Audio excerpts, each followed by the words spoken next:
ঈদের ছুটিতে আজও রাজধানীর বিভিন্ন বাস টার্মিনাল থেকে ঢাকা ছাড়ছেন যাত্রীরা। তবে এবছর সড়ক পথে যাত্রীদের চাপ অনেকটাই কম। ঈদের ছুটি লম্বা হয়, এর মধ্যে অনেকেই ঢাকা ছেড়ে গেছেন। তাই ঈদের আগে বাসে যাত্রীদের চাপ কমেছে। তার উপর নির্দিষ্ট সময়ে বাস ছেড়ে যাওয়ায় ভোগান্তি ছাড়াই যেতে পারছেন যাত্রীরা।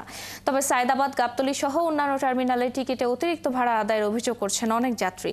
এদিকে বাস স্ট্যান্ডগুলোতে যাত্রীদের দুর্ভোগ কমাতে পুলিশ, র্যাব ও বিআরটি এর ভ্রাম্যমাণ আদালত কাজ করছে। ঈদযাত্রার খবর জানাতে গাবতলীতে আছেন সহকর্মী মাইনুল মারুফ। সরাসরি চলে যাচ্ছি সেখানে।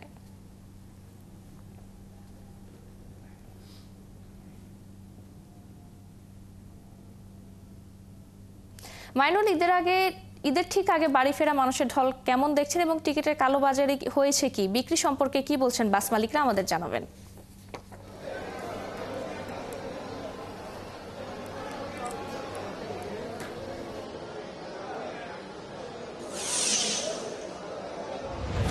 যদি বলি আজ কিন্তু সকাল থেকে আর কি কিছুটা একটু ভিড় আছে। বলা যায় যে গার্মেন্টসগুলো যেহেতু ছুটি হয়েছে সেহেতু আজকে কিছুটা মানুষ বেশি অন্যান্য দিনের তুলনায় বলা যায়। আর অপরদিকে আমরা দেখেছি গত কয়েকদিন ধরে কিন্তু অনেকটা ফাঁকাই ছিল।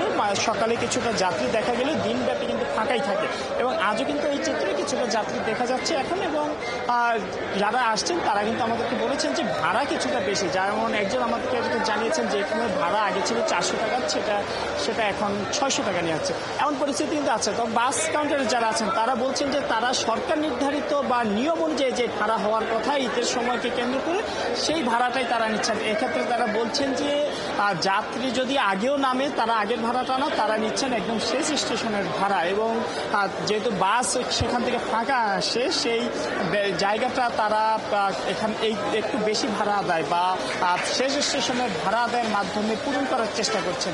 এভাবে কিন্তু আমরা দেখেছি পুরো ঈদে কিন্তু গিয়েছে, এভাবে কেটেছে। যাত্রীরাও স্বস্তিতে বাড়ি ফিরেছে। আমরা গত কয়েকদিন ধরে দেখছি যাত্রীরা সন্তুষ্টি প্রকাশ করেছে এবং তারা বলছেন যে এবছর ভাড়া বেশি আদায় হলেও আগের বছরের তুলনায় এবার কিন্তু তা যথেষ্ট পরিমাণ কম।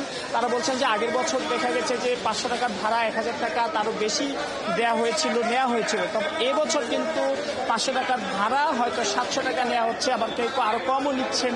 এভাবে কিন্তু চলছে এবং যাত্রীদের অভিযোগ এমনি কিছুটা থাকলেও তারা বলছেন তারা স্বস্তিতে বাড়ি ফিরতে পারবেন, এটাই হচ্ছিল তাদের মূল চাওয়া।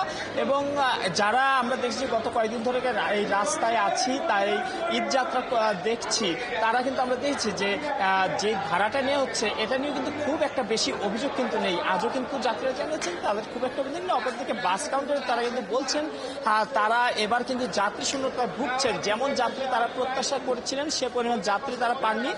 তারা অপেক্ষা করছেন, একটু লেট করে গাড়ি ছাড়তে হচ্ছে। গাড়ি যখন সিট পূরণ হচ্ছে তারপরে কিন্তু তারা রওনা হচ্ছেন। এবং আমি এখানে একজনের সাথে কথা বলতে চাই। এবছর কিন্তু ভাড়া বেশি নেওয়া বা এমন কোনো কিছু আছে কিনা? মালিক সমিতির যে রেটটা আমরা সেই রেটটাই নিতেছি।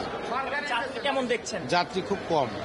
আর পথে আপনারা যখন রওনা হন সেক্ষেত্রে কোনো রকম চাঁদাবাজি বা কোনো রকম সিন্ডিকেটের দেখা পান কিনা যাতে ভোগান্তি সৃষ্টি হয়? আপাতত দেখছি না, দেখা যাচ্ছে না। যেমনটা বলছিলেন যে রাস্তায় কিন্তু তারা তেমন সিন্ডিকেট দেখা পাননি এবং এখন পর্যন্ত তারা বলছেন যে ঈদযাত্রা স্বস্তির আছে এবং তারা কিন্তু সেই ঈদযাত্রা যাতে তার শান্তিতে যাতে নিরাপদে যাতে বাসায় ফিরতে পারেন এমন প্রত্যাশায় কিন্তু সকলের। আর গাবতলী বাস স্ট্যান্ড থেকে এই ছিল আমার কাছে সর্বশেষ।